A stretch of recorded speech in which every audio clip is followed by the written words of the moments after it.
আজ জুমার খুতবায় সংক্ষিপ্ত সময়ে খুতবার বক্তব্যের বিষয় আত্মসাৎ। আত্মসাৎ নিয়ে আমরা এক গুরুত্বপূর্ণ সংক্ষিপ্ত তথ্যবহুল বিবরণের চেষ্টা করব ইনশাআল্লাহুল আজিজ। সামাজিকভাবে সবচেয়ে জটিল জরুরি একটি গুরুত্বপূর্ণ কাজ হচ্ছে আত্মসাৎ। এই বিষয়ে অবগতি থাকা। যেসব পাপের কারণে সরাসরি জাহান্নাম ঘোষণা হয়েছে তার একটি সামাজিক মহাপাপ আত্মসাৎ। আত্মসাতের মধ্যে জড়িয়ে পড়ে সাধারণত যারা মাদ্রাসা মসজিদ এসবের সভাপতি, সেক্রেটারি, ক্যাশিয়ার বা যারা সামাজিকভাবে প্রতিষ্ঠানগতভাবে প্রিন্সিপাল, ভাইস প্রিন্সিপাল বা আরও যারা ভাইস চ্যান্সেলর, হেড মাওলানা, হেডমাস্টার, সামাজিকভাবে চেয়ারম্যান, মেম্বার, এমপি, মন্ত্রী ও যারা কন্ট্রাক্টরের দায়িত্ব পালন করে এরাই সাধারণত এসব জায়গায় পাপের সাথে জড়িয়ে পড়ে। আরও যারা ব্যবসা বাণিজ্য হিসাবে মালিকের অধীনে ব্যবসা করে তারাও আত্মসাতের মধ্যে জড়িয়ে পড়ে, বুঝতে পারে না আত্মসাৎ কত বড় পাপ। এ ব্যাপারে আল্লাহ তাআলা মানুষের কথার উত্তরে আমাদের নবী মুহাম্মদ সাল্লাল্লাহু আলাইহি সাল্লাম এবং পৃথিবীর সকল নবীকে সতর্ক সাবধান করে বলেন, মা কানা লিনাবিয়্যিন আইয়াগুল্লা, নবী রাসূলগণের জন্য এটা শোভনীয় নয় যে তারা আত্মসাৎ করবে। আত্মসাৎ করা তাদের মান সম্মানে মানায় না। তারা আল্লাহর পক্ষ থেকে বিশেষ গুরুত্বপূর্ণ মানুষ। কেউ যদি তাদের ব্যাপারে কিছু বলে থাকে বা বলে তাহলে তা ভুল হয়েছে, একথা আল্লাহ তাআলা বলেন।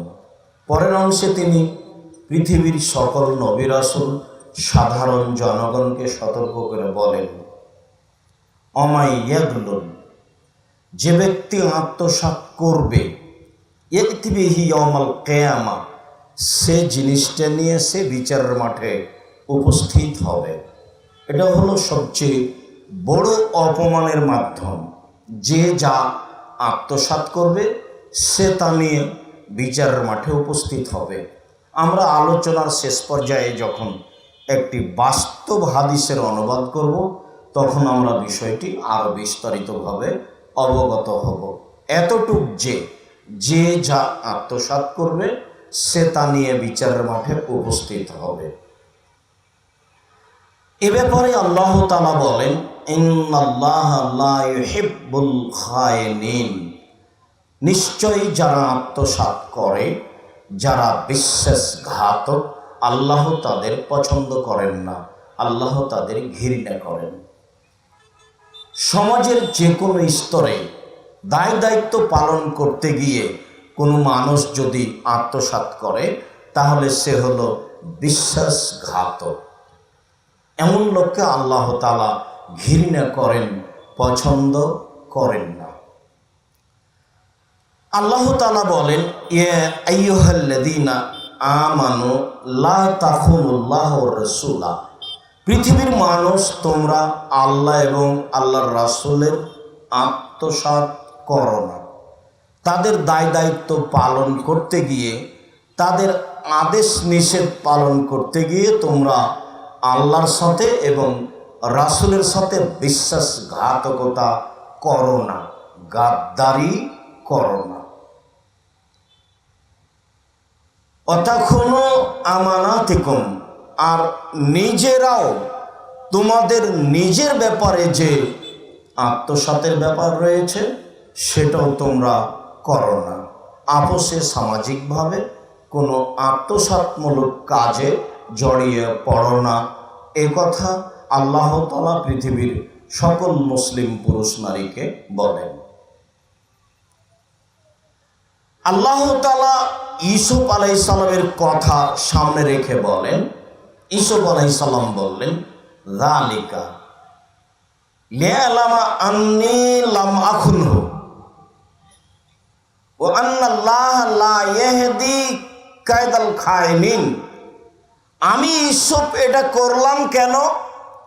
আমি ইউসুফ এটা এই জন্য করলাম যে জুলাইখার স্বামী দেশের বাদশাহ ও যেন জেনে নেয় যে আমি বিশ্বাসঘাতকতা করিনি, আমি জুলাইখার সাথে অন্যায় করিনি। নিশ্চয়ই যারা বিশ্বাসঘাতকতা করে তাদের পরিকল্পনা ষড়যন্ত্রকে আল্লাহ ধ্বংস করে দেন। বিষয়টি ভালোভাবে বোঝা গেল না। সবাই জানি যে ইউসুফ আলাইহিস সালামকে ইদারায় নিক্ষেপ করা হয়েছিল ভাইদের পক্ষ থেকে। ভাইয়েরা গিয়ে পিতাকে বলেছিল, আব্বা আপনি তো আমাদেরকে বিশ্বাস করবেন না, আসলে ইউসুফকে বাঘে ধরে খেয়েছে। দেখেন এই যে তার জামা আমাদের হাতে, গায়ে রক্ত লেগে আছে। তো ইউসুফ আলাইহিস সালামের পিতা ইয়াকুব আলাইহিস সালাম নবী মানুষ, বললেন যে তোমরা এটা বানিয়ে নিয়েছো, তোমাদের এটা বানাওয়াট কথা। এমত অবস্থায় আল্লাহ সহযোগী, আমি ধৈর্য ধারণ করি, সেটা উত্তম ধৈর্য হবে, তোমাদের সাথে মুখামুখি না করি। ধৈর্যের পরিচয়ে থাকতে লাগলেন। ইউসুফ আলাইহিস সালামকে ইদারা থেকে উঠিয়ে বণিকেরা, সওদাগরেরা বাজারে বিক্রি করলো। দেশের সরকার বিত্তশালী তাকে কিনে নিলেন। অপূর্ব চেহারা ছিল ইউসুফ আলাইহিস সালামের। ইউসুফ আলাইহিস সালাম হয়তোবা দাদির রূপ চেহারা পেয়েছিলেন। ইউসুফ আলাইহিস সালামের দাদি মানে ইব্রাহিম আলাইহিস সালামের স্ত্রী সারা। ইব্রাহিম আলাইহিস সালামের স্ত্রী সারা ভিন্ন ধরনের সুন্দরী মহিলা ছিলেন। আল্লাহর নবী বলেছেন সবচেয়ে সুন্দরী। কথাটার অর্থ এও হতে পারে যে হাওয়া থেকে নিয়ে কিয়ামত পর্যন্ত যত মহিলা এসেছে, যত মহিলা আছে, যত মহিলা আসবে, সবার চেয়ে সুন্দরী ছিলেন ইব্রাহিম আলাইহিস সালামের স্ত্রী সারা। অন্যথায় সেই যুগে পৃথিবীতে যত মহিলা ছিলেন সবার চেয়ে সুন্দরী ছিলেন ইব্রাহিম আলাইহিস সালামের স্ত্রী সারা। সেই সুবাদে তিনি হয়তোবা দাদির চেহারা পেয়ে একবারে ভিন্ন ধরনের চেহারার মানুষ ছিলেন ইউসুফ আলাইহিস সালাম। দেশের সরকার স্ত্রীকে বলল, দেখো ছেলেটিকে লালন পালন করো, ছেলেটি আমাদের কাজে আসতে পারে, আমরা একে ছেলে হিসেবে গ্রহণ করতে পারি, অনেক রূপ চেহারার অধিকারী, ভালো। দিন যায় রাত্রি যায়, জুলাইখা তাকে খাওয়ার পানি দেন, বড় হয়ে গেল। এক সময়ে জুলাইখা ভুল পথে পা দিল। অকাল্লাকাতিল আবওয়াব, জুলাইখা সব দরজাগুলি বন্ধ করে দিল। ভিন্ন ধরনের ঘর, সব দরজা বন্ধ করে জুলাইখা ইউসুফকে বলল, হাই তালাক, তুমি আমার সাথে জেনায় লিপ্ত হও। তখন ইউসুফ আলাইহিস সালাম প্রথম বাক্য বললেন, মাযাল্লাহ, বলো কি তুমি? তোমার এই প্রস্তাব থেকে আমি আল্লাহর কাছে আশ্রয় চাচ্ছি। আল্লাহ আমার সবচেয়ে বড় আশ্রয় দাতা। তোমার এই অন্যায় প্রস্তাবের উপরে আমি আল্লাহর কাছে আশ্রয় চাই। এই কথা বলার পরে তিনি বলছেন, ইন্নাহু রাব্বি আহসানা মাসওয়ায়া। আরে বলো কি তুমি? তোমার স্বামী আমার মালিক, তিনি আমাকে ভালো থাকতে দিয়েছেন, তিনি আমাকে ভালো খেতে দিয়েছেন। আমি তোমার সাথে এই অন্যায় কেমনে করি? আমি এই অন্যায় করলে আমি হব জালেম, বিশ্বাসঘাতক, আমি এই কাজ করতে পারি না। এই বলে তিনি দৌড় দিলেন বের হওয়ার আশায়। দরজা খুলে বের হচ্ছেন, এমনটা কোরআনের ভাষায় বোঝা যায় না। যখন বের হয়ে গেলেন তখনই চোখের উপরে সামনে পড়ল জুলাইখার স্বামী। তিনি বললেন, আমি অন্যায় করিনি, আপনার স্ত্রী আমার সাথে অন্যায় করতে চেয়েছে। হাতে হাতে তিনি তার বিষয়টিকে অস্বীকৃতি জানালেন। জুলাইখা বলল, তার কথা শুনে কি হবে? যে আপনার স্ত্রীর সাথে অশ্লীল কাজ করতে চায় তাকে যথাযথ পিটন দিতে হবে, নইলে তাকে জেলখানায় বন্দি করতে হবে।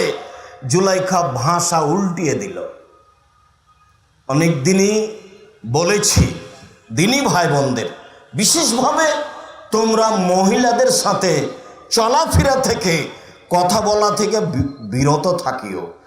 যে কোনো সময়ে যে কোনো মাধ্যমে তোমাকে বিপদে ফেলে দিবে, চিনা বড় দায়। যেই মহিলা বলল দরজা বন্ধ করে অশ্লীল কাজে লিপ্ত হও, সেই মহিলাই এখন বলছে যে যেই লোক আপনার স্ত্রীর সাথে অন্যায় করতে চায় তার কি শাস্তি হতে পারে। আরে আপনি কি শাস্তি বলবেন? আমি জুলাইখা বলছি, একে যথাযথ পিটন দিতে হবে, নইলে জেলখানায় বন্দি করতে হবে। কথার গতিতে, সময়ের ব্যবধানে ইসুফ আলাইহিস সালামের জেল হয়ে গেল। তিনি জেলে থাকতে লাগলেন। 12 বছর বা 25 বছর পরে সরকারের পক্ষ থেকে ইসুফকে ডাকতে পাঠানো হলো, যাও ইসুফকে জেল থেকে বের করে নিয়ে আসো। ইসুফ আলাইহিস সালাম তখন বললেন, অসম্ভব হতে পারে না, আমি জেল থেকে বের হতে পারি না। জুলাইখাকে জাতির সামনে ঘোষণা দিতে হবে আমি জুলাইখা অন্যায় করেছি, ইসুফ করেনি। যতক্ষণ পর্যন্ত এই ঘোষণা না দিবে আমি ইসুফ জেল থেকে বের হব না। ওই কথাটা তিনি বলছেন, যালেকা, আমি এটা করলাম কেন, আমি এই ঘোষণা দিলাম কেন, আমি জেল থেকে বের হতে চাইলাম না কেন, লিয়ালামা, জুলাইখার স্বামী জানুক আন্নী লামা খুনহু বিল গায়বে, আমি তার অগোচরে আত্মসাৎ বিশ্বাসঘাতকতা করিনি, আমি তার স্ত্রীর সাথে অন্যায় করিনি। এটা জুলাইখাকে জানতে হবে, জুলাইখার স্বামীকে জানতে হবে, পৃথিবীর পুরুষ নারীকে জানতে হবে। যত মহিলা আমার ব্যাপারে উল্টা কথা বলতে চেয়েছে সবাইকে জানতে হবে। অতএব জুলাইখাকে মাঠে ঘোষণা দিতে হবে আমি অন্যায় করেছি, সব করেনি। শেষ পর্যন্ত জুলাইখা জাতির সামনে ঘোষণা দিল আমি অন্যায় করেছি, ইসুফ অন্যায় করেনি। তখন তিনি জেল থেকে বের হয়ে আসলেন। আমাদের নবী মুহাম্মদ সাল্লাল্লাহু আলাইহি ওয়াসাল্লাম বলেছেন, বুখারী মুসলিমের হাদিস, ইসুফের ধৈর্য আমার চেয়ে অনেক বেশি। 10-12 বছর 25 বছর জেলে থাকার পরে যদি আমাকে সরকারের পক্ষ থেকে ডাকা হতো তাহলে আমি তাড়াহুড়া করে বের হয়ে যেতাম। ইসুফের ধৈর্য কত বেশি আমার চেয়ে। এতদিন জেলে থাকার পরে জোরালো কণ্ঠে, দার্থহীন কণ্ঠে বললেন, না আমি জেল থেকে বের হব না। জুলাইখাকে আগে জাতির সামনে ঘোষণা দিতে হবে আমি অন্যায় করেছি, ইসুফ করেনি। তারপরে বিশ্বাসঘাতকতা নিহায়াত অন্যায়, মহাপাপ। আবু হুরায়রা রাদিয়াল্লাহু তাআলা আনহু বলেন, রাসূল সাল্লাল্লাহু আলাইহি সাল্লাম বলেছেন, লা ইয়াগুল্লাহু আহাদুকুম হিনা ইয়াগুল্লাহু মুমিন, কোন মানুষ যখন আত্মসাৎ করে, যখন বিশ্বাসঘাতকতা করে, তখন সে মুমিন নয়। ঈমান অবস্থায় আত্মসাৎ করতে পারে না। ফাইয়াকুম, পৃথিবীর মানুষ সাবধান, পৃথিবীর মানুষ সাবধান, পৃথিবীর পুরুষ নারী সাবধান। যে কোনো সময়ে বেঁচে থাকিও আত্মসাৎ হতে, বেঁচে থাকিও বিশ্বাসঘাতকতা হতে। বিশ্বাসঘাতক যে ঈমানদার নয়, সে তার ঈমান নেই, এ কথাই ঠিক। আবু হুরায়রা রাদিয়াল্লাহু তাআলা আনহু বলেন, রাসূল সাল্লাল্লাহু আলাইহি ওয়াসাল্লাম বলেছেন, আদ্দিল আমানা ইলামান ইতামানাকা ওয়ালা তাকুন মান খানাকা। পৃথিবীর মানুষ তোমাদের উচিত যে তোমার কাছে সম্পদ রেখেছে আমানত, সেটা তুমি সময়ে তার কাছে পৌঁছে দাও। যে তোমার সাথে বিশ্বাসঘাতকতা করেছে তুমি তার সাথে পাল্টা বিশ্বাসঘাতকতা করো না, প্রতিশোধ নিতে যায় না। আত্মসাৎ করা মহাপাপ, পাল্টা আত্মসাৎ করিও না। আনাস রাদিয়াল্লাহু তাআলা আনহু বলেন, রাসূল সাল্লাল্লাহু আলাইহি ওয়াসাল্লাম কাল্লামা খাতাবানা, যখনই আল্লাহর নবী আমাদের খুতবা দিতেন, তিনি তার জীবনে খুব কমই খুতবা দিয়েছেন যাতে এইটা বলেননি, মানে প্রায় সব খুতবাতে এই বক্তব্য দিয়েছেন, পৃথিবীর মানুষ শুনে রেখো, লা ঈমানা লিমান লা আমানাতা লাহু, যার আমানতদারি নেই তার ঈমান নেই। বিশ্বাসঘাতক যে সে মোমেন নয়, আত্মসাৎকারী যে সে মোমেন নয়, গাদ্দার কখনো ঈমানদার হতে পারে না, এই কথা তিনি বলেন। পরের বাক্যে বলেন, ওয়ালা দীন লিমান লা আহাদা লাহু, ওয়াদা অঙ্গীকার নেই যার, ওয়াদা করে টিকিয়ে রাখে না যে, দিন ধর্ম নেই তার। ওয়াদা অঙ্গীকার নেই যার, দিন ধর্ম নেই তার। পৃথিবীর মানুষ শুনে রেখো, আত্মসাৎ আছে যার, বেঈমান সে, তার ঈমান নেই। ওয়াদা রাখে না যে, দিন ধর্ম নেই তার, এ কথা মুহাম্মদ সাল্লাল্লাহু আলাইহি সাল্লাম বলেন। সম্মানিত অত্র মাঠের জুমার খুতবায় উপস্থিত দিনী ভাই বোন, বিষয়টিকে আমি ভালোভাবে আপনাদেরকে স্মরণ রাখার জন্য অনুরোধ জানাচ্ছি। যন্ত্রের মাধ্যমে অনলাইনে পৃথিবীর যেখান থেকে যারা অবগত হচ্ছি, সময়ের গতিতে অবগত হব, সবাকেই বিষয়টি খুব শক্তভাবে দেখার জন্য অনুরোধ জানাচ্ছি। আবু হুরায়রা রাদিয়াল্লাহু তাআলা আনহু বলেন, রাসূল সাল্লাল্লাহু আলাইহি সাল্লাম বলেছেন, আয়াতুল মুনাফিক সালাসা, তিনটি কর্মে মানুষ মুনাফিক হয়। মুনাফিকের চিহ্ন তিনটি কর্মে মানুষ মুনাফিক হয়। এক, ইযা হাদ্দাসা কাযাবা, কথা বললে মিথ্যা বলে, মিথ্যা যার ভিতরে আছে সে মুনাফিক। দুই, যে ওয়াদা আখলাফা, ওয়াদা করলে খেলাপ করে, মুনাফিক সে। মুনাফিকি চিহ্ন তার মধ্যে রয়েছে তিন, ওই যে উতুমেনা খানা, জিনিস আমানত তার কাছে রাখা হলে আত্মসাৎ করে, অস্বীকার করে, সময় না করে দেয়, ঠিক মতো সেটা বাস্তবায়ন করে না, কিছু করে কিছু করে না, এই হলো মুনাফিক, এই হলো বিশ্বাসঘাতক, এ আত্মসাৎকারী একজন।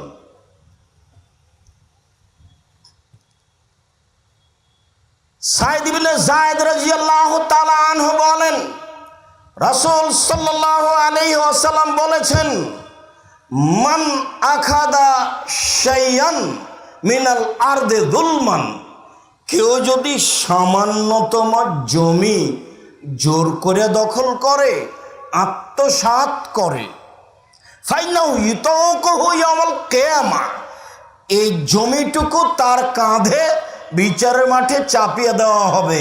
মিন সাবিনা আরদ, পরস্পর 7টি জমিন, জমিন বলতে 7টি, আকাশ বলতে 7টি জমিন তার কাঁধে চাপিয়ে দেওয়া হবে, এই কথা মুহাম্মদ সাল্লাল্লাহু আলাইহি সাল্লাম বলেন। সালেম তার পিতা থেকে বর্ণনা করেন, তার পিতা বলেছেন, রাসূল সাল্লাল্লাহু আলাইহি সাল্লামকে আমি বলতে শুনেছি, পৃথিবীর মানুষ শুনে রেখো, মান আখাযা মিনাল আরদে শাইআন বিগাইরি হাক্কিন, কেউ যদি অন্যায়ভাবে সামান্যতম জমি দখল করে, অল্প থেকে অল্প, কম থেকে কম, শহরে বসবাস করে যারা, তারা এক জমি 10 বার বিক্রি করার চেষ্টা করে। ঢাকায় বসবাস করে যারা, এদের অভ্যাস আরও বেশি। জমি চাষ করে যারা, আল কেটে কেটে বাড়িয়ে দেয়, নিজের জমিকে অপরের জমিকে কমিয়ে দেয়, এরকম বহু মানুষ আছে।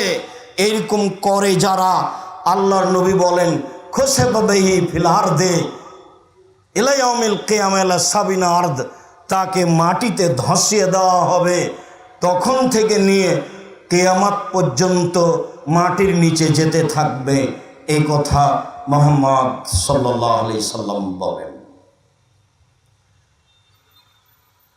আবু হুরায়রা রাদিয়াল্লাহু তাআলা আনহু বলেন, রাসূল সাল্লাল্লাহু আলাইহি ওয়াসাল্লাম বলেছেন, মান যালামা শিবরান মিনাল আরজে, কেউ যদি অর্ধ হাত জমি দখল করে, আত্মসাৎ করে, ক্ষমতা দেখিয়ে দখল করে, রাসূল সাল্লাল্লাহু আলাইহি সাল্লাম বলেন, ফাকাল্লাফাহু ইয়াফিরাহু, তাকে বিচার মাঠে বলা হবে, যেই পরিমাণ তুমি জমি জোর করে দখল করেছ এটা খনন করতে থাকো, এই কাজে তোমাকে বাধ্য করা হলো।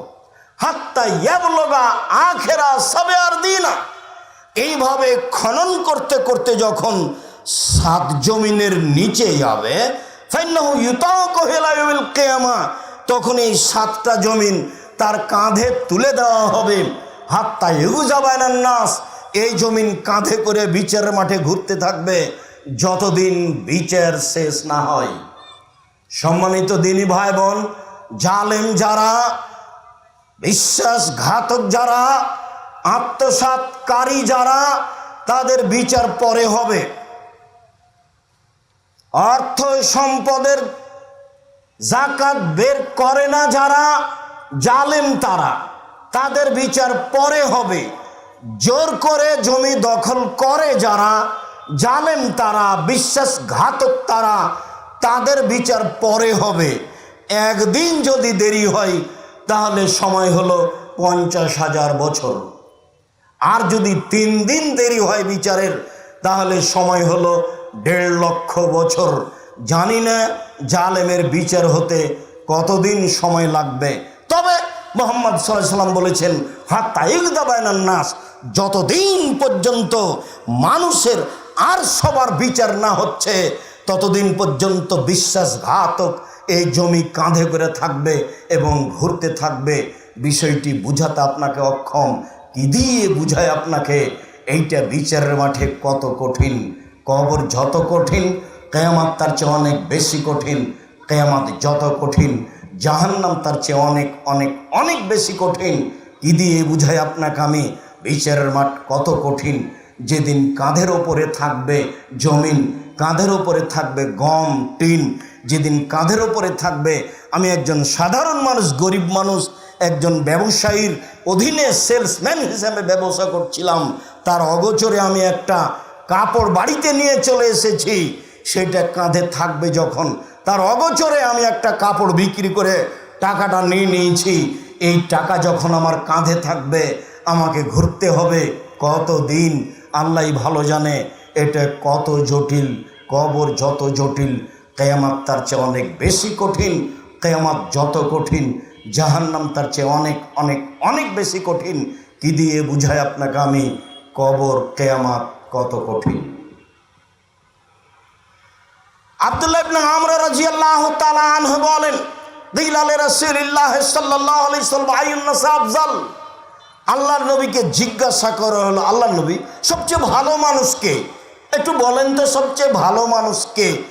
তখন আল্লাহ রাসূল বলছেন, কুল্লু মাহমুমিল কালবে ও সাদুকিল লিসান, কুল্লু মাহমুমিল কালব ও সাদুকিল লিসান, এই আরবিটা বললেন। তখন সাহাবীগণ বলছেন, সাদুকুল লিসান না আরেফু ফামা মাহমুমুল কালব, মুখে যে সত্যবাদী এই কথা বুঝি, কিন্তু মাহমুমুল কালব, অন্তরে যে পরিষ্কার, সে ভালো মানুষ, এ ভাষা বুঝি না। এটা সাহাবীগণ বললেন। আল্লাহ নবী বললেন, শোনো, অন্তর পরিষ্কার যার সেই হলো ভালো মানুষ। শোনো, মুখে সত্যবাদী যে সেই হলো ভালো মানুষ। সাহাবীগণ মুখে সত্যবাদী ভাষা বুঝলেন, কিন্তু অন্তর পরিষ্কার এই ভাষা বুঝলেন না। তখন তিনি বলছেন, শোনো, আন্নাকিও তাকিও, স্বচ্ছ পরহেজগার, স্বচ্ছ মানুষ যে তারই অন্তর ভালো, পরহেজগার যে তারই অন্তর ভালো, স্বচ্ছ, সব সময় পরিষ্কার। রাত 11টায় ব্যাংকের অ্যাসিস্ট্যান্ট ম্যানেজারের কাছে রিং দিয়েছি, ভাই কেমন আছেন, একটা বিষয়, খুব ব্যস্ত আছে। কোথায় আছেন? ব্যাংকে। ব্যাংকে মানে ঘটনা কি? 5টা পর্যন্ত চাকরি করেছি আর এখন চাকরি বাঁচাচ্ছি। তার মানে যখন হিসাব নিকাশ মিল খাবে তখন চাকরি শেষ হলো আজকের মতো। প্রত্যেক স্তরে যারা যেখানে আছে ঘুমানোর আগে হিসাব মিল করে আত্মসাৎ আমি কারি নাকি, আমি কি বিশ্বাসঘাতক, এইটা ছোট থেকে ছোট একজন ছোট কর্মচারীকেও হিসাব করতে হবে। রাসূল সাল্লাল্লাহু আলাইহি সাল্লাম বলেছেন, পৃথিবীর মানুষ মনে রেখো, কুল্লুকুম রাইন ওয়া কুল্লুকুম মাসউলুন রাইয়াতিহি, প্রত্যেকে দায়িত্বশীল, দায়িত্ব সম্পর্কে বিচারের মাঠে জবাব দিতে হবে। এই কথা বলার পরে তিনি বললেন, ওয়ারাজুলু রাইন আহলে রাই ওয়ারাজুলু আলিমামু রাই, যারা দেশের সরকার তাকে সরকার সম্পর্কে দায়িত্ব সম্পর্কে বিচার মাঠে জবাব দিতে হবে। ওয়ারাজুলু রাইন ফি আহলি বাইতিহি, যে বাড়ির মালিক বাপ তাকে বিচারের মাঠে জবাব দিতে হবে তার মালিকানা নিয়ে। অল মারাতু রাইয়াতে ফি বাইতি যাওজা ওয়ালাদিহি, বাড়ির মালিকা যে আপনার স্ত্রী, যে তার দায়িত্ব আছে বাড়ির উপরে, তাকে জবাব দিতে হবে।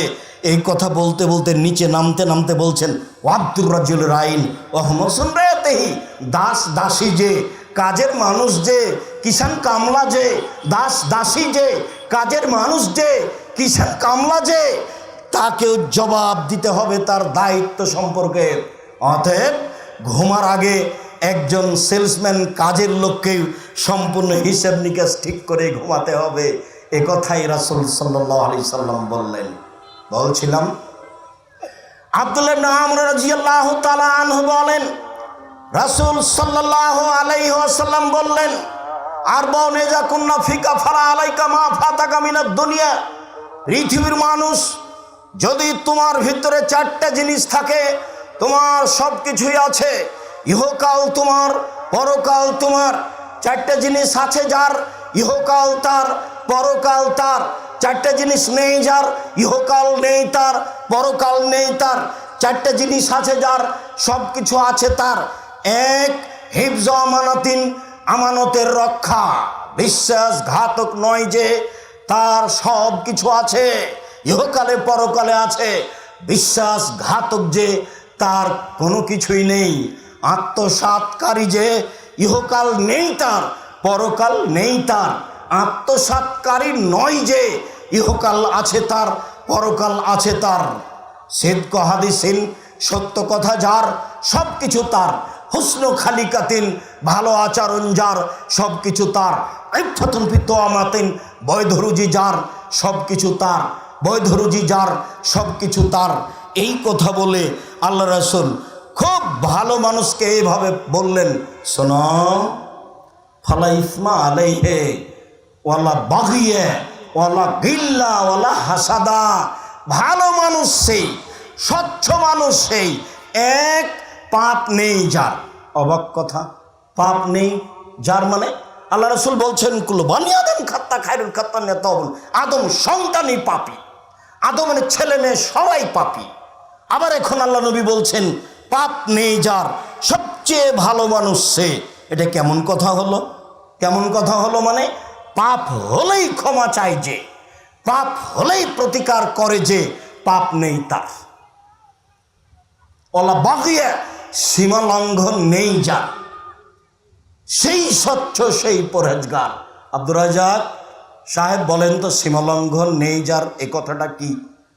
বড় সীমালঙ্ঘনকারী, আত্মসাৎকারী, বিশ্বাসঘাতক, জোর করে জমি দখল করে, গরিব মানুষকে উঠিয়ে দেয়, সবসময় মানুষকে বেকায়দায় ফেলে রাখে। এ হলো সীমালঙ্ঘনকারী বড়। ছোটকে, দিনাজপুর বাজারে গেছি, 100 মরিচ নেব, কাঁচা মরিচ। তো দেখি তোমার মরিচ কেমন, এ বলে একটা হাতে মরিচ নিয়েছি আর বলেছি যে মাপো। এবার দাঁড়ি পাল্লা 100 হয়ে গেছে। আপনার হাতে যে মরিচটা আছে এটা আপনি এখন কোথায় রাখবেন? যদি আপনার পাল্লায় রাখেন তাহলে আপনি ছোট সীমা লঙ্ঘনকারী, যদি আপনার ব্যাগে রাখেন তাহলে আপনি ছোট সীমা লঙ্ঘনকারী। হাতের মরিচটা আপনার পাল্লায় বা আপনার ব্যাগে রাখতে পাবেন না, তার ডালিতে রাখতে হবে, নইলে আপনি একজন সীমা লঙ্ঘনকারী। এ কথাই ঠিক। যখন মূসা আলাইহিস সালাম দাওয়াত নিয়ে গেলেন, তখন ফেরাউন বলছে, ও শিশুকালে তোমাকে আমি লালন পালন করিনি, তোমার বয়সের বহু বছর আমার মাঝে থাকোনি। আরে তুমি তোমার কর্ম করেছো, যা করেছো, এক থাপ্পড় দিয়ে মানুষ মেরেছো, তুমি কর্ম তোমার করেছো, তুমি বড় বিশ্বাসঘাতক, সীমা লঙ্ঘনকারী। এই পর্যন্ত ফেরাউন বলল। মূসা আলাইহিস সালাম বললেন, আমি যা করেছি তা করেছি, আমি তখন ভুল পথে ছিলাম, এক থাপ্পড় দিয়ে এক মানুষকে মেরেছি, এ কথাই ঠিক। আমি তোমার ভয়ে তোমার এলাকা থেকে পালিয়ে গেছি। আল্লাহ আমাকে নবী করেছেন, আল্লাহ আমার উপর দয়া করেছেন, আল্লাহ আমাকে জ্ঞানে গুণে পূর্ণ করেছেন। তুমি আমার উপরে অনুগ্রহ করেছো, অনুগ্রহ করে তুমি খোঁটা দিয়েছো। তুমি আমার উপরে অনুগ্রহ করেছো, ফেরাউন অনুগ্রহে তুমি করে আমাকে খোঁটা দিয়েছো। খোঁটা দিয়ে তুমি বানি ইসরাইলকে দাস দাসীতে পূর্ণ করেছো।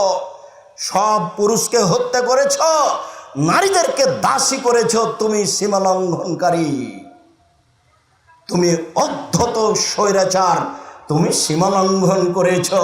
মূসা আলাইহিস সালাম বলছেন, তুমি অধ্যত অহংকারী, তুমি স্বৈরাচার, তুমি স্বৈরাচারী করেছো, তুমি সীমা লঙ্ঘন করেছো। আল্লাহ আমাকে জ্ঞানে গুণে পূর্ণ করেছেন, আল্লাহ আমাকে নবী করেছেন, আল্লাহ আমার প্রতি দয়া করেছেন।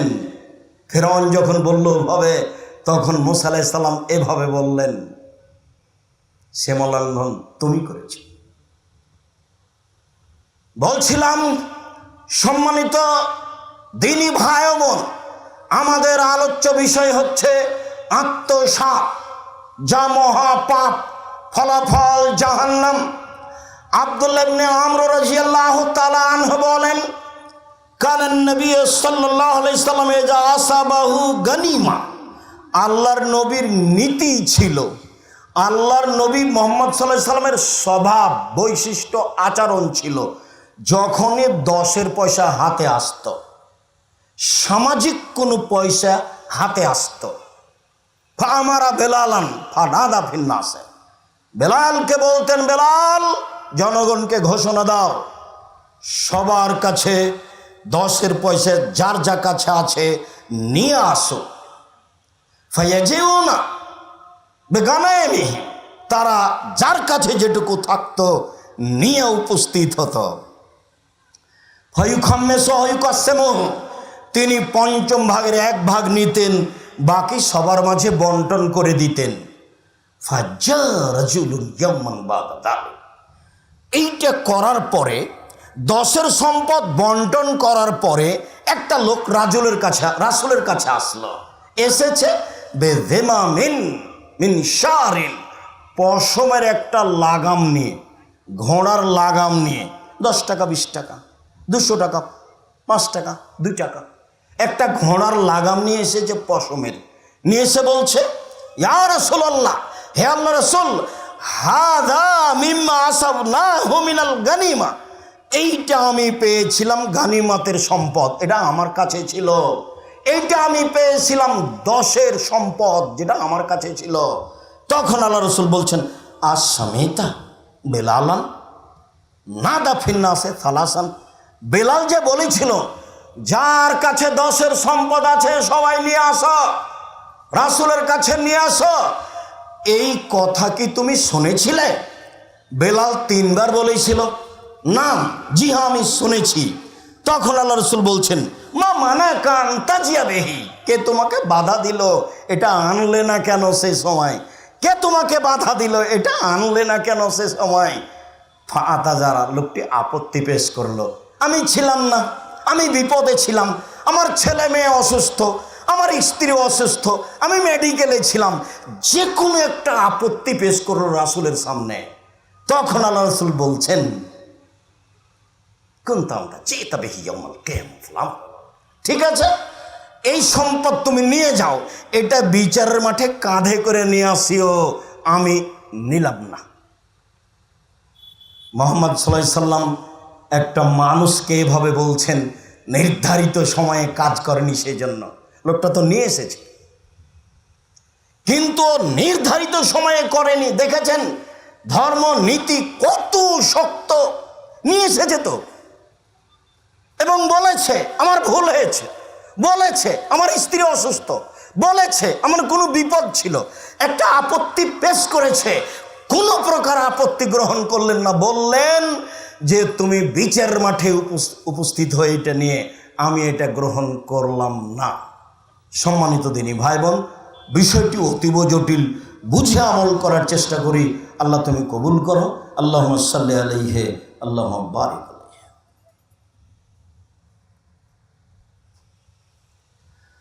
আলহামদুলিল্লাহি ওয়াহদা ওয়াসসালাতু ওয়াসসালামু আলা মান লা নাবিয়্যা বাদা। আব্দুল্লাহ ইবনে আমর রাদিয়াল্লাহু তাআলা আনহু বলেন, কানা রাজুলুন আলা সাকালিন নবী সাল্লাল্লাহু আলাইহি ওয়াসাল্লাম ইউকালু লাহু কারকারা ফামাতা। আল্লাহ রাসূলের 10 সম্পদের একজন মালিক করেছিলেন, যার নাম আরবি ভাষায় কারকারা। কারকারা একজন সাহাবী। তাকে বলেছেন যে এই 10 সম্পদ তোমার কাছে থাকলো, যেমনভাবে কন্ট্রাক্টরের কাছে থাকে, যেমনভাবে চেয়ারম্যান মেম্বারের কাছে থাকে, যেমনভাবে মালিকের সম্পদ অধীনস্থ কর্মচারীর কাছে থাকে, এরকম একটা দায়িত্ব এক লোককে দিলেন। ফামাতা, দায়িত্ব দিতে 2-1 দিনের মধ্যে লোকটা মারা গেল। তখন আল্লাহ রাসূল বলছেন, ইন্নাহু ফিন্নার, ইন্না রাহতু ফিন্নারে, আমি তাকে জাহান্নামে দেখছি, আমি তাকে জাহান্নামে দেখছি। এই কথা বলতেই সাহাবীগণ অবাক হয়ে গেলেন।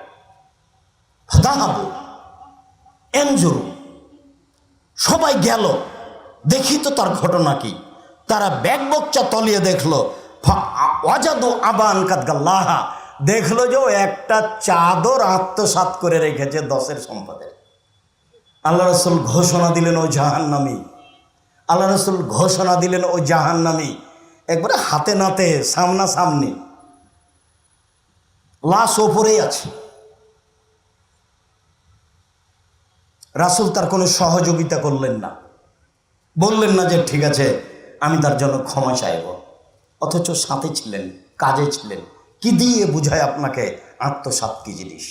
সম্মানিত দিনী ভাই বোন, আব্দুল্লাহ ইবনে আব্বাস রাদিয়াল্লাহু তাআলা আনহু বলেন, হাদ্দাসানি উমর রাদিয়াল্লাহু তাআলা একদা বললেন, ফালাম্মা আকবালা ইয়াউমা খাইবারা, খাইবারের যুদ্ধ করে আসছিলেন। কালু, সাহাবীগণ বললেন, ফুলান শাহিদুন, আল্লাহর নবী অমুক শহীদ, ফুলান শাহিদুন, আল্লাহর নবী অমুক শহীদ। ফালাম্মা মারু আলা রাজুলিন ফাকালু ফুলানুন শাহিদ। এভাবে বলতে বলতে সাহাবীগণ একজনের নাম উল্লেখ করে বলছেন, আল্লাহর নবী অমুক শহীদ। যেমন এই কথা বলা, আল্লাহ রাসূল বলছেন, কাল্লা, কখনো নয়, অসম্ভব, তোমাদের কথা ঠিক নয়। ফাইন্নাহু রাইতু ফিন্নার, আমি তাকে জাহান্নামে দেখছি। ফাকাদ গাল্লা আবাতান, সে একটা চাদর আত্মসাৎ করেছে। আমি আর আপনি শহীদ বললে হবে না, রাসূলের সাথে যুদ্ধ করে শহীদ হলেন না, আমি বললেই হবে। সাহাবীগণ বলছেন অমুক শহীদ, অমুক শহীদ, অমুক শহীদ। আল্লাহ রাসূল বলছেন অসম্ভব হতে পারে না, ওকে আমি জাহান্নামে দেখছি, একটা চাদর আত্মসাৎ করেছে। এই জন্য আমাদের আলোচ্য বিষয় আত্মসাৎ। আবু হুরায়রা রাদিয়াল্লাহু তাআলা আনহু বলেন, আহাদালে রাসূলুল্লাহ সাল্লাল্লাহু আলাইহি ওয়াসাল্লাম গোলামান ইউকালু লাহু মেদাম, আল্লাহর নবীকে একটা হাদিয়ে দিয়েছিলেন এক লোক, গোলাম, কাজের লোক। আল্লাহ নবী এই যে নিন, এই লোকটা আপনার কাজ করবে, কাজের লোক হিসেবে আমি দিলাম। যেমনভাবে আনাসের মা আনাসকে রাসূলের সামনে নিয়ে এসে বলছেন, আজ খোয়ায় দে মোকা, এই যে আল্লাহ রাসূল, আনাস আপনার ছোট খাদেম, আপনি তার জন্য দোয়া করেন, ও তার আপনার খিদমত করবে। তখন আল্লাহ রাসূল তার জন্য দোয়া করলেন। একটা লোক, একটা কাজের লোক পাঠিয়েছেন রাসূলের জন্য, যার নাম মিদাম। তো কাজের লোক হিসেবে রাসূলুল্লাহ সাল্লাল্লাহু আলাইহি ওয়াসাল্লাম, ও কাজের লোক হিসাবে রাসূলের উটের ওপরে হাওদাজটা বাঁধা চাঁদা করছে, ঠিকঠাক করছে, কর্ম তাই করছে। ফাসাবু শাহরুল আইল, হঠাৎ একটা তীর কোথা থেকে এসে লেগে গেল কেউ জানে না। ফাকাতালাহু, তীরের কারণে লোকটা মারা গেল। ফাকালু হানিয়াল্লাহু জান্নাহ, সাহাবীগণ বলে উঠলেন, ধন্যবাদ, ওহ তুমি রাসূলের কাজের লোক হওয়ার পরে মারা গেলে, তোমার জন্য জান্নাত, খুব ভালো কথা। তুমি রাসূলের গোলাম হওয়ার পরে মারা গেলে, অজানা তীরে, তোমার জন্য জান্নাত। তখন আল্লাহ রাসূল বলছেন, কাল্লা, কখনো নহে, ওয়াল্লাযী নাফসি বিয়াদিহি, আমি আল্লাহর কসম করে বলছি, কখনো নহে, আমি আল্লাহর কসম করে বলছি, ইন্না শামলাতা আখাদা ইয়াউমা খাইবারা মিনাল মাগানিম তুসবাল মাকাসিম, 10 সম্পদ হতে একটা চাদর চুরি করেছিল, যেটা ভাগ হয়নি। বন্টনের পূর্বেই একটা চাদর চুরি করেছিল, লা তাসতালু আলাইহিন নার, এই চাদরটা তার উপরে জাহান্নামকে খেপিয়ে তুলেছে, এই চাদরটা তার উপরে জাহান্নামকে খেপিয়ে তুলেছে, এই চাদরটা জাহান্নামকে খেপিয়ে তুলেছে তার উপরে। ফালাম্মা সামিয়া যালিকা নাস জাবে শিরকানা শিরকায়নে, এই কথা শুনতেই সাহাবীগণ রাসূলের কাছে নিয়ে আসতে লাগলেন একটা জুতার ফিতে, 2টা জুতার ফিতে। আসলে জুতার ফিতে কি? একটা খেজুর, 2টা খেজুর। আসলে জুতার ফিতে খেজুর কি? 1 কেজি গম, 1 সা গম। আসলে জুতার ফিতে কি? একটা টিন। আসলে জুতার ফিতে কি? 10টা টাকা, 1টা টাকা। আমি দায়িত্বশীল, আমার মালিক আমাকে করেছে, সেখান থেকে আমি 10টা টাকা আত্মসাৎ করেছি।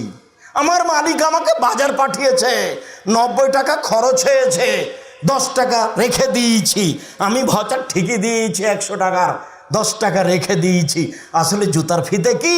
আমার মালিক 100 টাকা দিয়েছিল, 10 টাকা রেখে দিয়েছি, সেটা হলো এইটা। আসলে জুতার ফিতে কি? জুতার ফিতে নয়, আমার মালিক 100 টাকা দিয়েছিল, 99 টাকা খরচ হয়েছিল, 1 টাকা থেকে গেছিল, সেইটা এটা। যখন সাহাবীগণ নিয়ে আসতে লাগলেন তখন আল্লাহ রাসূল বললেন, শিরকুন ফিন্নার ও শিরকানে ফিন্নার, একটা জুতার ফিতে আত্মসাৎ করেছে যে সেও জাহান্নামে যাবে, 2টা জুতার ফিতে আত্মসাৎ করেছে যে সে জাহান্নামে যাবে, 1 ছটা গম আত্মসাৎ করেছে যে সে জাহান্নামে যাবে, জেনে শুনে 1 টাকা আত্মসাৎ করেছে যে সে জাহান্নামে যাবে। হাদিস তো বুখারী মুসলিম, বিচার করেন দেখি। বুখারী মুসলিম মানে আম গাছে যার ধরতে ধরে না, অমাবস্যার রাতে চাঁদ উঠতে পারে উঠে না, শুয়ের ছিদ্র দিয়ে লাঙ্গলের ফল ঢুকতে পারে ঢোকে না, অসম্ভব কাজ। শুয়ের ছিদ্র দিয়ে লাঙ্গলের ফল ঢুকে যেতে পারে, আম গাছে যেমন ধরে যেতে পারে, অমাবস্যার রাতে চাঁদ উঠে যেতে পারে। আমি যে কথা বললাম এতে সন্দেহ আছে বলে কিয়ামত পর্যন্ত চেষ্টা করলে সরিষা ঢোকানো যাবে না। যা বলছি তাই থাকবে, তার নাম বুখারী মুসলিম। জেনে শুনে 1 টাকা আত্মসাৎ করলে তাহাজ্জুদ, উমরা, হজ, দান খায়রাত কিচ্ছু কুলাবে না, সব একদিকে, 1 টাকা একদিকে, ওটাই ভারী হয়ে যাবে। তার নাম আত্মসাৎ, তার নাম বিশ্বাসঘাতকতা। একদিন বাঁচতে এসে 1 টাকা আত্মসাৎ করে পরকাল হারাতে রাজি নই, খুব সাবধান থাকি। চলেন বাস্তবে চলে যাই। আবু হুরায়রা রাদিয়াল্লাহু তাআলা আনহু বলেন, কামা রাসূলুল্লাহ সাল্লাল্লাহু আলাইহি ওয়াসাল্লাম ফিনা ইয়াওমান, একদা আল্লাহর নবী আমাদের সামনে দাঁড়ালেন, বক্তব্য দিবেন। ফাযাকারাল গলুলা, তিনি বক্তব্যে আত্মসাতের কথা বললেন, মানে বক্তব্য আত্মসাতের উপরে দিলেন। ফাজামাহু, বিষয়টি খুব বড়ভাবে পেশ করলেন, কঠিনভাবে পেশ করলেন। ওয়াজামা আমরাহু, আত্মসাতের বিষয়টিকে আমাদের সামনে খুব জটিলভাবে বললেন। তিনি বললেন, পৃথিবীর মানুষ শুনে রেখো, লাউল ফিয়ান্না আহাদাকুম ইয়াউমাল কিয়ামা ইয়াজিউ আলা রাকাবাতিহি বাইরুন লাহু রোগা, বিচারের মাঠে কতগুলি লোক আসবে যার কাঁধে থাকবে উট।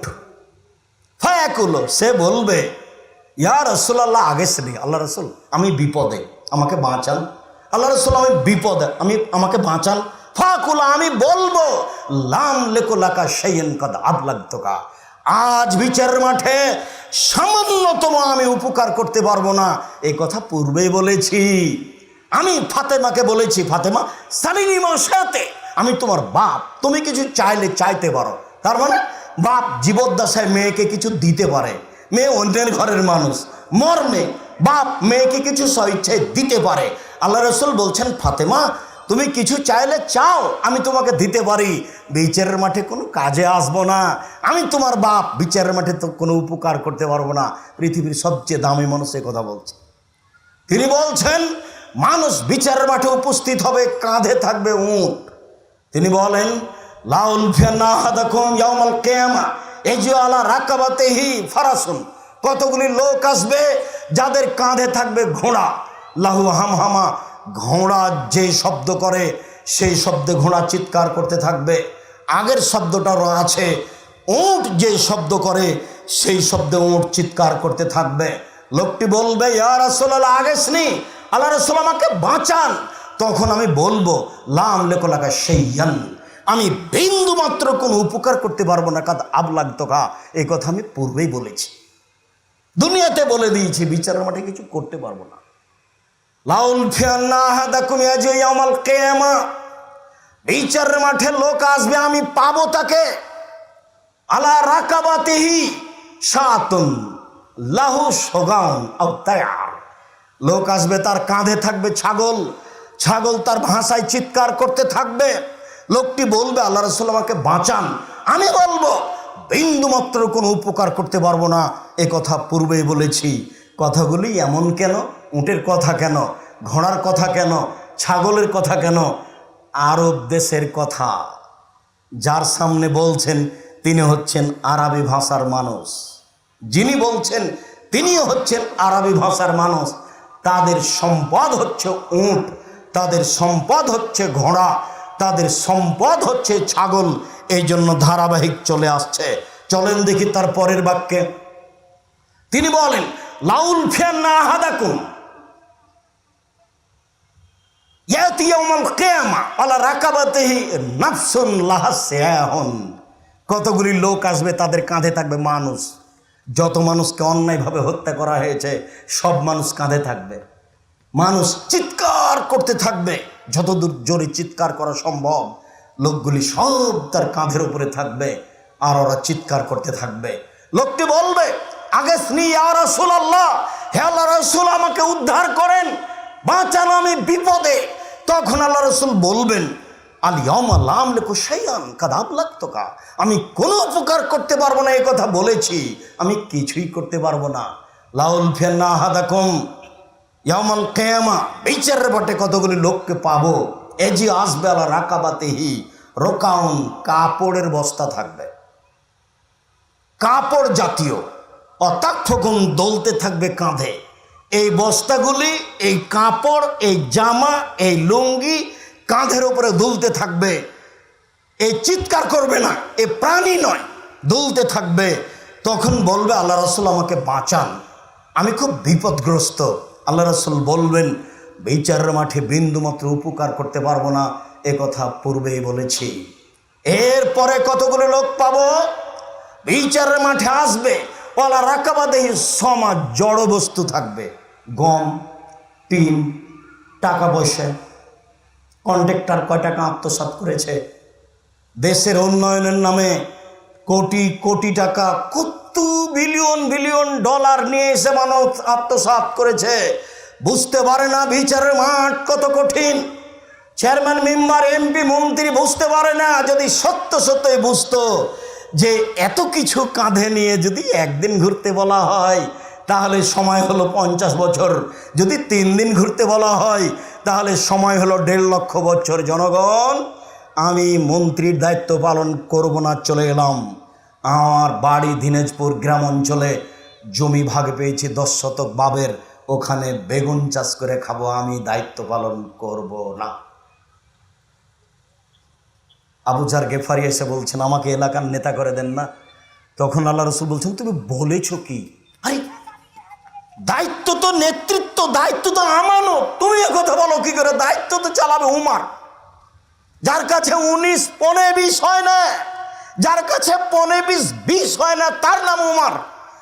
এরপরে উমার বলছেন যে আমি আগে যা নেকি করেছিলাম, যখন আমি নেতৃত্ব শুরু করেছি তখন থেকে মরা পর্যন্ত যা করেছি সমান সমান হলে আলহামদুলিল্লাহ। খালি যদি বাঁচি, করতে যদি পার হয়ে যেতে পারি তাহলে আলহামদুলিল্লাহ। মানে দায়িত্ব পালন করতে গিয়ে যা করেছি এতে যদি খালি বিচারের মাঠে সমান সমান বেঁচে যাই তাহলে আলহামদুলিল্লাহ, এই কথা উমার বলছে। অথচ আল্লাহ রাসূল বলছেন, উমার তুমি যে রাস্তা দিয়ে হাঁটো সে রাস্তা দিয়ে শয়তান হাঁটে না, ওই রাস্তা শয়তান ছেড়ে দেয়। তার ঈমানের ক্ষমতা কত বেশি! 20 15 20 হয় না, কোনোদিন হয়নি। জঙ্গলে বাঘ ছাগলকে ধরে খেত না, এ কথা ঐতিহাসিক বলেন। ঐতিহাসিকরা এ কথাই বলে, জঙ্গলে বাঘ ছাগলকে ধরে খেত না। কেন? নেতৃত্ব কার? ওমরের। এর নাম দায়িত্ব।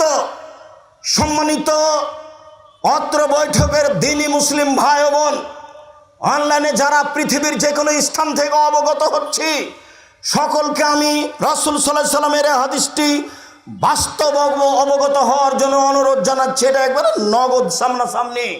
আলোচনার শেষে চলে আসলাম। আদি ইবনে উমাইর রাদিয়াল্লাহু তাআলা আনহু বলেন, আল্লাহর নবী বলেছেন, মানিস্তা মালনাহু মিনকুম আলা আমালিন, পৃথিবীর মানুষ শোনো, আমি তোমাদের যাকে দায়িত্ব দিয়েছি, চাকরি দিয়েছি, তুমি চট্টগ্রাম বিমানবন্দরে আছো, তুমি চট্টগ্রাম পোর্টে আছো, তোমার সিগনেচারে জিনিস নামে, তুমি বলছো 20,000 টাকা আমাকে দিতে হবে, তাহলে আমি সিগনেচার করব। যারা যেখানে আছে, আল্লাহ রাসূল বলছেন, আমি যাকে দায়িত্ব দিয়েছি আলা আমালিন, যে কোনো কাজে, ফাক্কাতামা মিখিয়াতান, একটা সূচ আত্মসাৎ করেছে। আল্লাহ রাসূলের মুখের ভাষা, মিখিয়াতান একটা সূচ, সুই, সুই বুঝি না আমরা, সূচে যে মহিলারা যা কাজ করে, একটা সুই, সূচ কেউ যদি আত্মসাৎ করে, কানা গললান, এটাই হলো আত্মসাৎ। ইয়াতি বিহি ইয়াউমাল কিয়ামা, এই সূচ কাঁধে করে নিয়ে সে বিচারের মাঠে আসবে। হাদিস তো বুখারী মুসলিম। আমার আর আপনার বিচার কি, বিবেচনা কি, কি ভাবতে পারি? এ কথা মুহাম্মদ সাল্লাল্লাহু আলাইহি সাল্লাম বলছেন। এদেশে ঘুষ না হলে কাজ হয় না। তাদেরকে বলবে কে? যারা বলবে তাদের ভয় দুইটা, এক, মুখস্থ নয়, হাদিস জানে না, দুই, শক্ত বললে খেয়ে দিয়ে বাড়ি চলে যেতে হবে, থাকা হবে না। বলবে তোমার হয়েছে, যা বলেছ অনেক বলেছে, আজ থেকে তুমি যাও। আলহামদুলিল্লাহ, যার জন্য আমি মাঝে মধ্যে সিজদা করে শুকরিয়া আদায় করি। আমি যেখানে যে মসজিদে খুতবা দিয়েছি, আমি যদি সভাপতি সেক্রেটারিকে উঠাতে বসাতে না পারি, আমি খুতবাই দেব না। তার মুখ দেখে খুতবা দিতে হবে, এরকম জীবনে আমার একদিন 1 ঘন্টা ঘটেনি। আমি 90 সাল থেকে মাঠে আছি। সম্মানিত দিনী ভাই বোন, আত্মসাৎ একটি গুরুত্বপূর্ণ বিষয়। প্রত্যেকটা হাদিস কোরআনে আছে।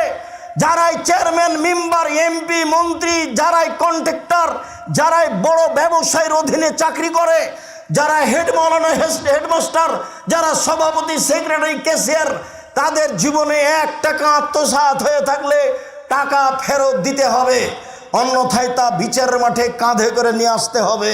পরিশোধের কোনো পথ থাকবে না, ফলাফল হবে জাহান্নাম। বিষয়টি বিবেচনা করার জন্য আমি আন্তরিকভাবে অনুরোধ জানাচ্ছি। সাথে সাথে বলছি, জামিয়া সালাফে উত্তরবঙ্গের প্রতিষ্ঠান আপনাদের প্রতিষ্ঠান, অন্তর থেকে ভালোবাসতে হবে। আমি আল্লাহকে বলছি, জামিয়া সালাফে তুমি কবুল করো, যা দিয়ে তোমাকে মানুষ চিনবে, যা দিয়ে তোমাকে মানুষ জানবে, যা দিয়ে তোমাকে মানুষ বুঝবে, তুমি যে সর্বশক্তিমান এটা বুঝবে। এদেশের শিরক মুক্ত প্রতিষ্ঠান জামিয়া সালাফিয়া, বিদআত মুক্ত প্রতিষ্ঠান জামিয়া সালাফিয়া, হিংসা মুক্ত প্রতিষ্ঠান জামিয়া সালাফিয়া, দল মুক্ত প্রতিষ্ঠান জামিয়া সালাফিয়া, সংগঠন মুক্ত প্রতিষ্ঠান জামিয়া সালাফিয়া। দেশের সর্ববৃহৎ শিক্ষা মানে আয়তনে সবচেয়ে বড় প্রতিষ্ঠান জামিয়া সালাফিয়া, যেখানে দেশ বিদেশের শিক্ষক অবস্থান করেন। সব দিক দিয়ে উন্নত মানের প্রতিষ্ঠান। মর্মে আপনাকে মন খুলেই বলতে হবে, আল্লাহ তুমি জামিয়া সালাফিয়া কবুল করো।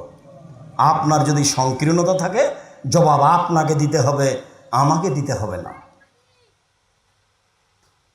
আমি আপনার প্রতিষ্ঠানে খেলে আমি তার টাকা দিয়ে দিই, আমাকে জবাবদিহি হতে হবে, এটা আমার ধারণা কাজ করে না। তবে আমি মানুষ, আমি প্রত্যেক দিন বলি, আমার দিয়ে যেন জামিয়া সালাফের কোনো ক্ষতি না হয়। যদি কোনো জায়গাতে 19-20 হয়, তাহলে তুমি আমাকে আমার শ্রম দিয়ে পার করে দিও। আমি এর জন্য পরকাল হারাতে রাজি নই। আমি জীবন বাজি রেখে জামিয়া সালাফের পিছনে কাজ করে যাচ্ছি। আপনি আমার দ্বীনি ভাই, দ্বীনি বোন হিসাবে বলেছি যে আপনি একটু দোয়া করবেন। আর বলেছি আপনার পয়সা দিয়ে জামিয়া সালাফে গড়ে উঠুক, আপনার পয়সা না হলেও জামিয়া সালাফে গড়বে, আপনাকে মনে রাখতে হবে। গড়ে যাক এটা আমি চাইনি। দেখেন আপনি আপনার বুকের উপরে প্রতিষ্ঠান, 4 তলার ছাদ হবে মঙ্গল বুধবারে, দেখেন আপনি কিভাবে গড়েছে। কাল ছিল একরকম, আয় হয়েছে একরকম। আপনি ভাবেন আমি তো 10 টাকাও দিইনি, কিভাবে হলো? আপনাকে আমি একথাই বলছি, আপনি না দিলেও হবে, কিন্তু হয়ে যাক এটা আমি চাইনি।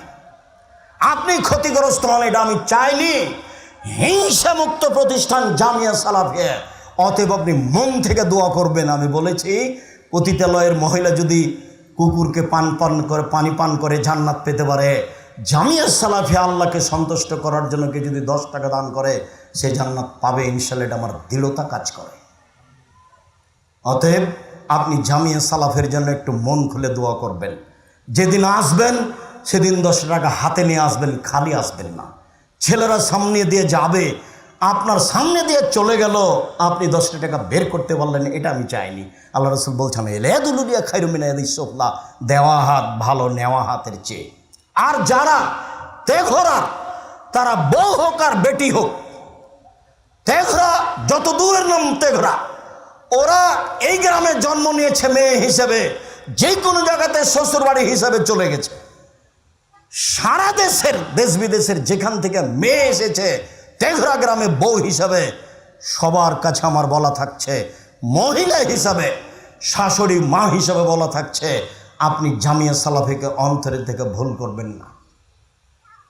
একটা লোক এসে বলছে, আল্লাহ নবী আমার বাপ মারা গেছেন, আমি যদি এখন দান করি তাহলে আমার বাপের পাপ মিটে যাবে কি?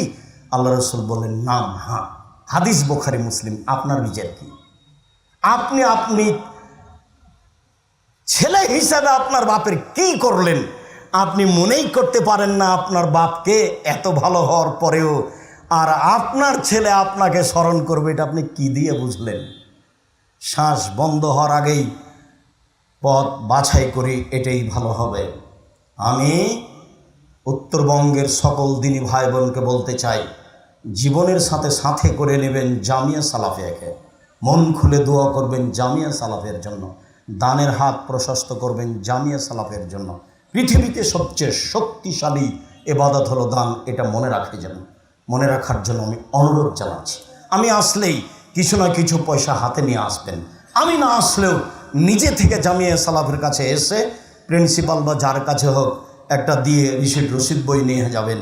জামিয়া সালাফে বাইরে খোলা ভাটে এভাবে আদায় হয় না, মনে রাখার জন্য আমি অনুরোধ জানাচ্ছি।